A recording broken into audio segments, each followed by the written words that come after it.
नमस्कार विद्यार्थियों, मैं हूं Rakesh Kumar Sharma, university gold medallist और आप देख रहे हैं आपका अपना चैनल मेडल स्कॉलर। विद्यार्थियों, यूट्यूब पर हिंदी का एकमात्र गारंटी वाला चैनल है मेडल स्कॉलर। हम तैयारी कराते हैं आरपीएससी, आरएसएसबी, यूजीसी नेट तथा राजस्थान पुलिस एसआई। साथ ही तैयारी कराते हैं आरपीएससी पीआरओ और आरएसएसबी, एपीआरओ तथा ईओआरओ एग्जाम की। विद्यार्थियों, इन सभी एग्जाम में एक बिंदु बहुत महत्वपूर्ण है और वो है जिला प्रशासन। यानी ऐसा कोई पेपर नहीं है जहां पर जिला प्रशासन से 2 या 3 प्रश्न आपके नहीं बनते हों। थोड़ा लेंदी है, लेकिन राज्य प्रशासनिक व्यवस्था का एक महत्वपूर्ण पड़ाव है जिला प्रशासन। तो आइए इस बिंदु को हम आज क्लियर करेंगे, इस टॉपिक को हम आज क्लियर करेंगे और इससे बनने वाले सभी प्रश्नों को समझकर 1 नैनो सेकंड के अंदर इनका कर देंगे धुआं। तो चलिए विद्यार्थियों, शुरू करते हैं जिला प्रशासन, राज्य प्रशासनिक व्यवस्था। विद्यार्थियों, जिला प्रशासन यानी राज्य की प्रशासनिक व्यवस्था का एक महत्वपूर्ण पड़ाव होता है। किसी भी राज्य के अंदर संभाग होते हैं और संभाग के अंदर होता है जिला और जिले के अंदर होता है उपखंड और उपखंड से अंदर होती है तहसील, तहसील के अंदर होती है उप तहसील और उप तहसील के अंदर होता है पटवार सर्किल और पटवार सर्किल के अंदर आता है खसरा। तो ये व्यवस्था मैंने आपको बताई इसलिए जिससे कि आज के टॉपिक को आप बहुत गहराई से समझ सकें। विद्यार्थियों, मैं फिर एक बार रिपीट करता हूँ, सबसे राज्य में सबसे ऊपर है राज्य, यानी देश के अंदर है राज्य, राज्य के अंदर आते हैं संभाग, संभाग के अंदर आते हैं जिला, जिला के अंदर है उपखंड, उपखंड के अंदर तहसील, तहसील के अंदर उप तहसील और उप तहसील के अंदर आता है पटवार सर्किल और पटवार सर्किल के अंदर आता है खसरा।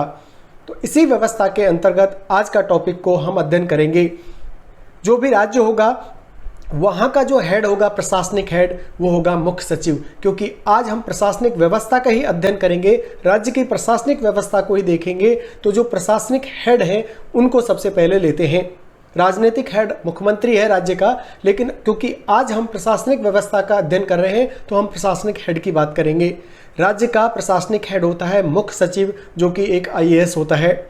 इसी तरह संभाग स्तर पर संभागीय आयुक्त होता है विद्यार्थियों, वो भी आईएएस होता है।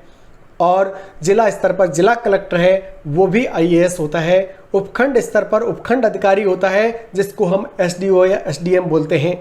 इसी तरह से तहसील स्तर पर तहसीलदार और उप तहसील स्तर पर पटवारी होता है, जो पटवार सर्किल में बैठता है। और पटवारी के अंदर में खसरा आते हैं, जहां पर हमारी ज़मीन का नापजोख लिया जाता है। तो इस तरह से ये प्रशासनिक व्यवस्था पूरे राज्य का संचालन करती है। जिला शब्द जो है विद्यार्थियों, वो लैटिन भाषा के डिस्ट्रिक्ट से बना है, यानी DISTRICUTS, डिस्ट्रिक्ट्स, इस शब्द से बना है जिला शब्द, जिसका अर्थ होता है न्यायिक प्रशासन। बहुत बार एग्जाम में ऐसे सिंपल प्रश्न पूछ लिए जाते हैं विद्यार्थियों कि डिस्ट्रिक्ट का किस शब्द किस भाषा का बना हुआ है, तो आपको लिखना है लैटिन भाषा का शब्द है और इसका अर्थ पूछा जाए तो न्यायिक प्रशासन इसका अर्थ होता है। जिले का वर्तमान स्वरूप मौर्य काल का देखने को मिलता है, यानी आज जो जिले का रूप हम देखते हैं ये देन है मौर्य काल की। तो अगर प्रश्न आता है जिले का वर्तमान स्वरूप कौन से काल की देन है, तो विद्यार्थियों लिखना है मौर्य काल। यूपी में आज भी जिले को जनपद कहते हैं, क्योंकि मौर्य काल में जनपद ही जिले को कहा जाता था, या जनपद को एक और नाम से जाना जाता था, राजू का। तो विद्यार्थी याद रखिएगा कि मौर्य काल में जिले को जनपद कहा जाता था और आज हमारे देश का यूपी जो राज्य उत्तर प्रदेश, वहाँ आज भी जिले को जनपद के नाम से जाना जाता है और जनपद को ही एक और नाम से जाना जाता है, उसे कहते हैं राजू का। तो आई थिंक आपको क्लियर हो गया होगा। जिले का मतलब जिला यानी लैटिन भाषा के डिस्ट्रिक्ट से बना है, जिसका अर्थ है न्यायिक प्रशासन। साथ ही जिले का वर्तमान स्वरूप मौर्य काल का है और इसका अर्थ होता है जनपद, यानी उस समय पर जनपद के नाम से जानते थे, जिसे राजू का भी कहते हैं।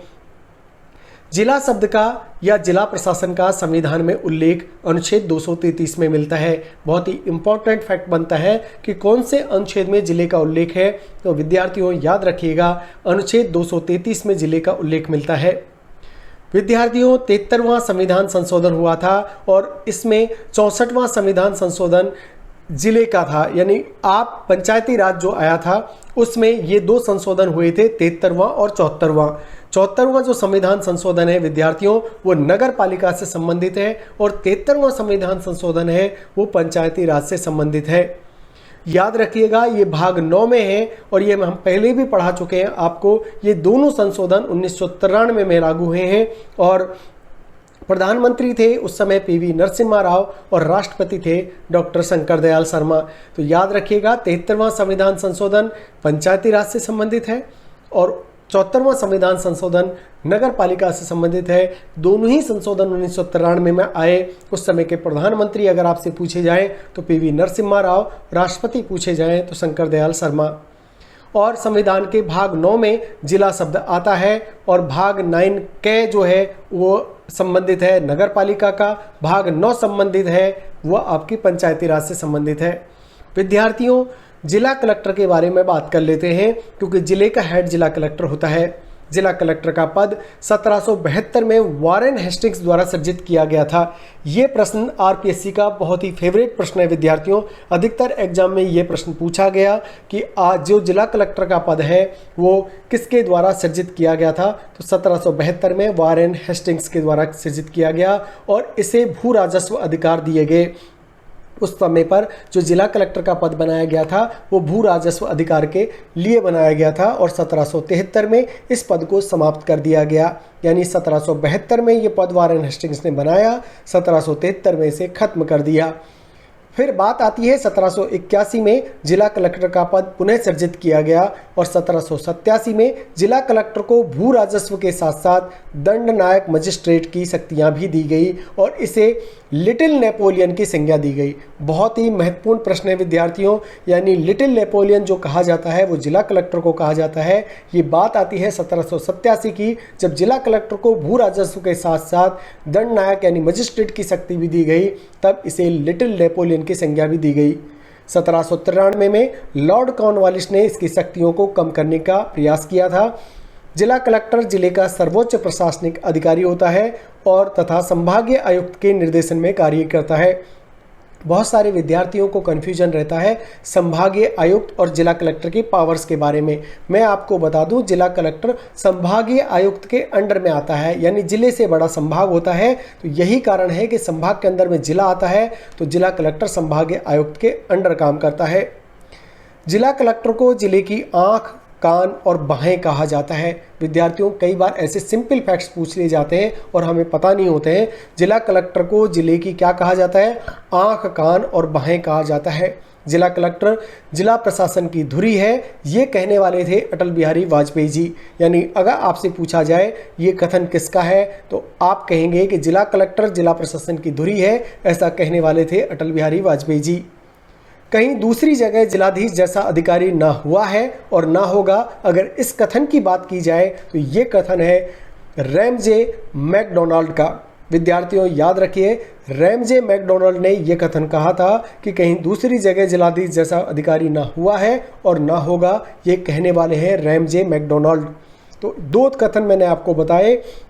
पहला कथन है विद्यार्थियों अटल बिहारी वाजपेयी का, जिन्होंने कहा था कि जिला कलेक्टर जिला प्रशासन की धुरी है। वहीं रैमजे मैकडोनाल्ड का कहना था कि कहीं दूसरी जगह जिलाधीश जैसा अधिकारी ना हुआ है और ना होगा। ये फैक्ट आप याद रखिएगा। जिला प्रशासन से संबंधित समिति जिसके अध्यक्ष जीवीके राव थे, ये कई बार प्रश्न आया है। 1985 में एक समिति बनी थी विद्यार्थियों, कार्ड समिति, और वो जिला प्रशासन से संबंधित कमेटी थी और इस समिति के अंदर इसके जो अध्यक्ष थे वो थे जीवीके राव। तो कार्ड समिति पूछ ले, अध्यक्ष पूछ ले तो जीवीके राव, और जिला प्रशासन से संबंधित समिति पूछ ले जिसके अध्यक्ष जीवीके राव थे, वो थी कार्ड समिति। डिस्ट्रिक्ट एडमिनिस्ट्रेशन इन इंडिया पुस्तक के लेखक कौन है? तो वो है एस खेरा। 1979 में ये पुस्तक लिखी गई। District administration in India, district administration in India पुस्तक के लेखक की बात करें तो एस खेरा साहब हैं और 1979 में ये पुस्तक लिखी गई।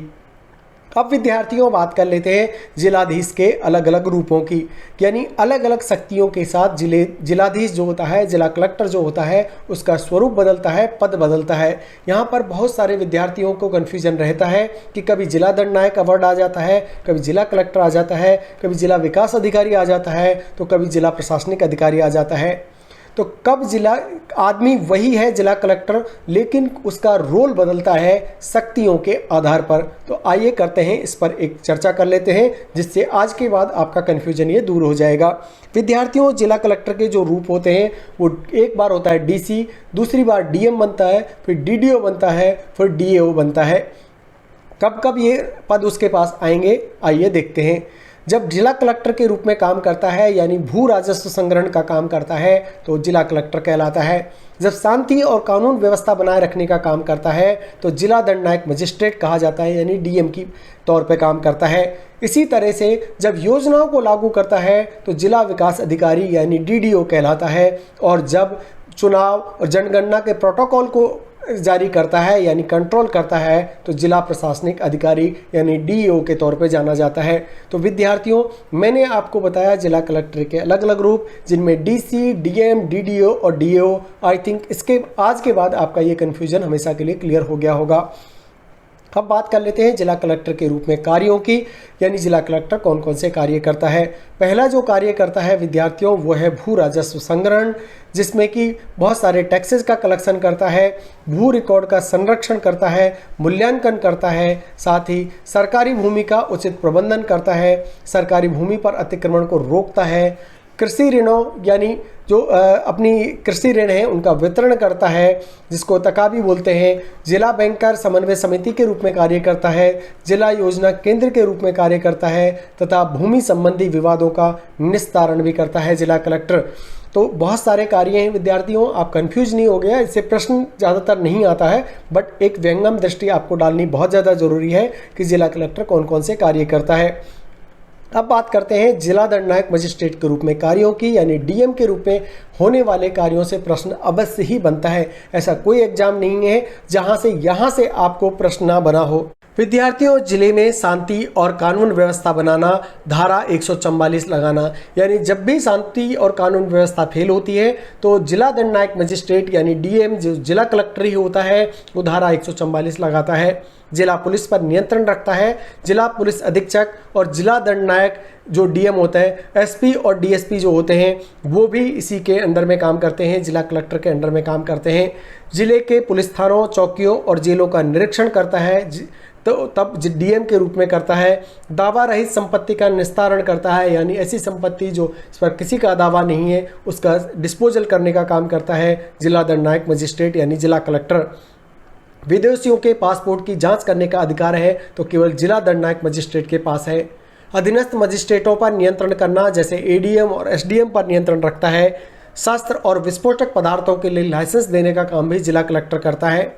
मृत्युदंड के क्रियान्वयन को प्रमाणित करने का कार्य भी जिला कलेक्टर का है। ये इंपॉर्टेंट फैक्ट है विद्यार्थियों, मृत्युदंड के क्रियान्वयन को प्रमाणित करने का कार्य कौन करता है, ये कई बार एग्जाम में आया है तो आप याद रखिएगा डीएम करता है, जिला कलेक्टर मत कर दीजिएगा। वहाँ पर जिला दंडनायक मजिस्ट्रेट जिला कलेक्टर ही होता है, लेकिन जब वो एज ए डीएम के रूप में कार्य करता है तब वो मृत्युदंड के क्रियान्वयन को प्रमाणित करने का कार्य करता है, एज ए जिला कलेक्टर नहीं कर सकता।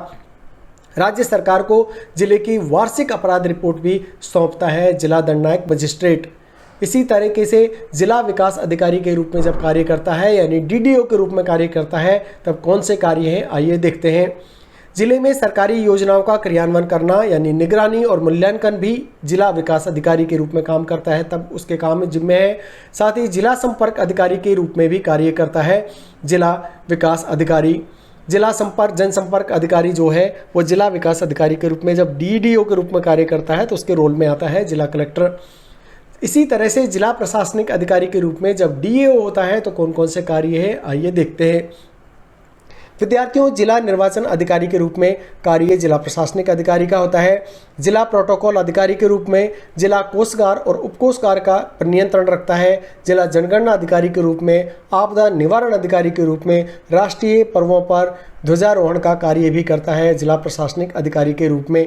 यानी जब भी जिला कलेक्टर ध्वजारोहण के जरिए जाता है तो जिला प्रशासनिक अधिकारी के रूप में जाता है, न कि जिला कलेक्टर के रूप में, क्योंकि ये उन्हीं की पावर के अंतर्गत आता है। एक इंपॉर्टेंट प्रश्न यहाँ से बन रहा है विद्यार्थियों, वो है जिला कोषागार और उप कोषागारों पर नियंत्रण किसका है, तो जिला कलेक्टर मत कर दीजिएगा, जिला प्रशासनिक अधिकारी करिएगा।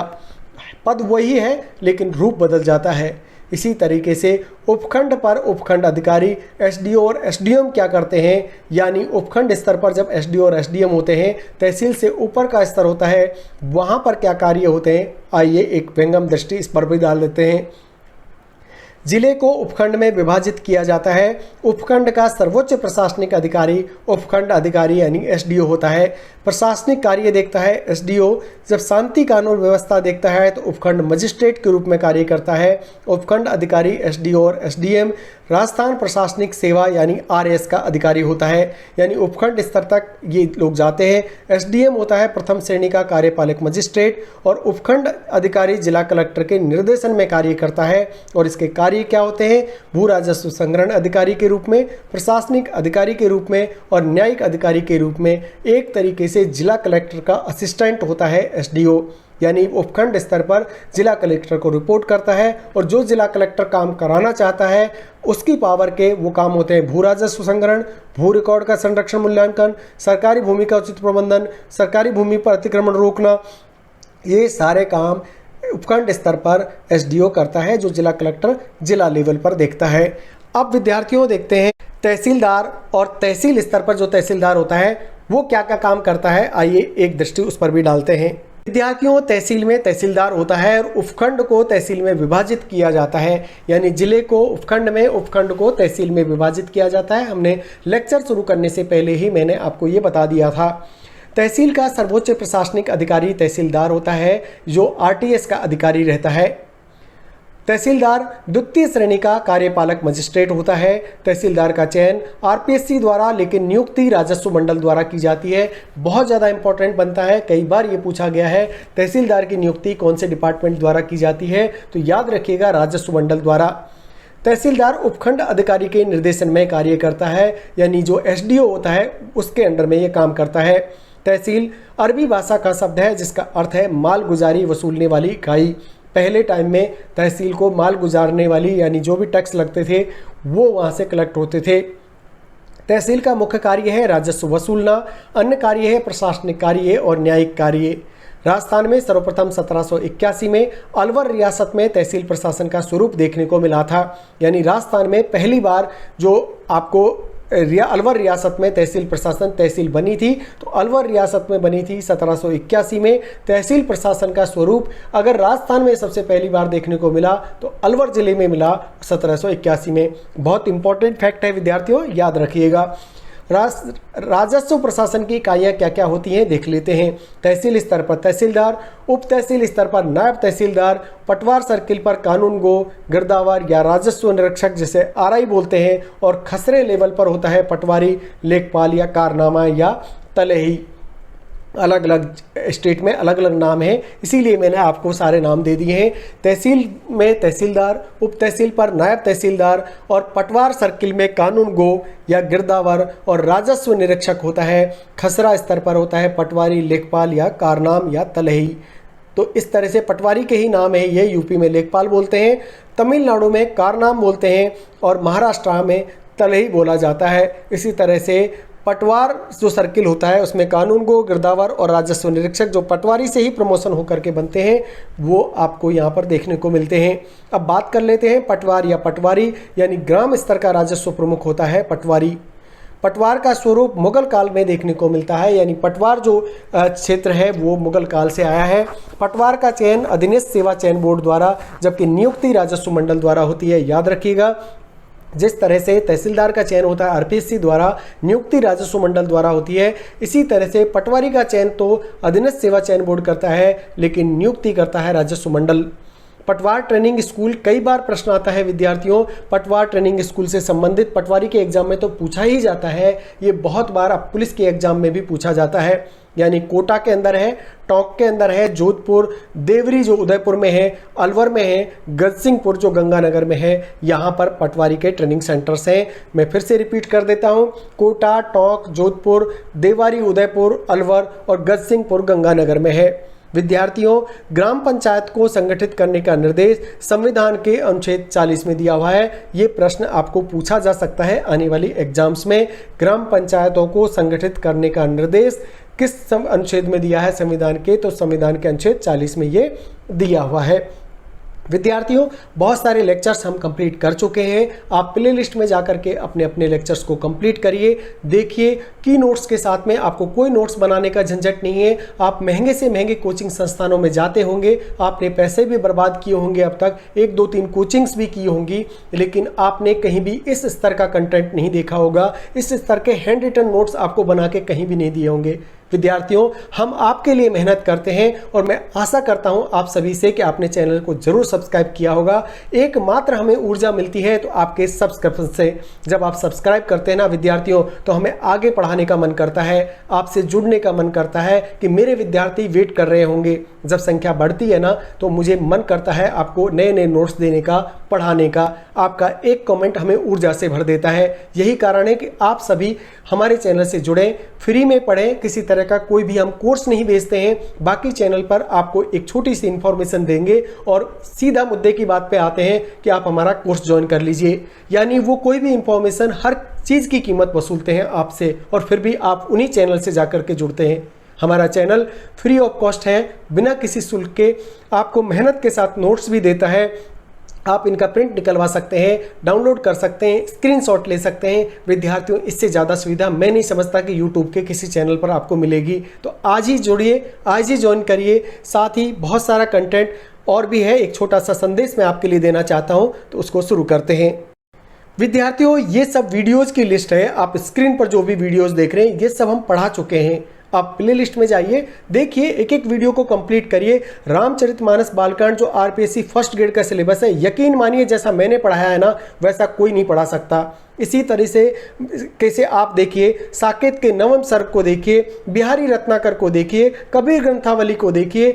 मैंने हर चीज़ को बहुत डीपली लेवल पर पढ़ाया है। रीति काल, भक्ति काल, सबको पढ़ा दिया है। आधुनिक काल और हिंदी साहित्य का एक वीडियो तो विद्यार्थियों मैंने ऐसा बनाया है जिसमें मैंने 40% की गारंटी दी है। चाहे आप केवी का एग्जाम दे दो, नवोदय का दे लो, यूजीसी नेट दे लो, 40% क्वेश्चन उसी वीडियो से आएंगे। इसी आशा और विश्वास के साथ विद्यार्थियों कि आप हमसे जुड़ेंगे, आज मैं अपनी वाणी को विराम देता हूं। बहुत बहुत धन्यवाद आज का वीडियो देखने के लिए।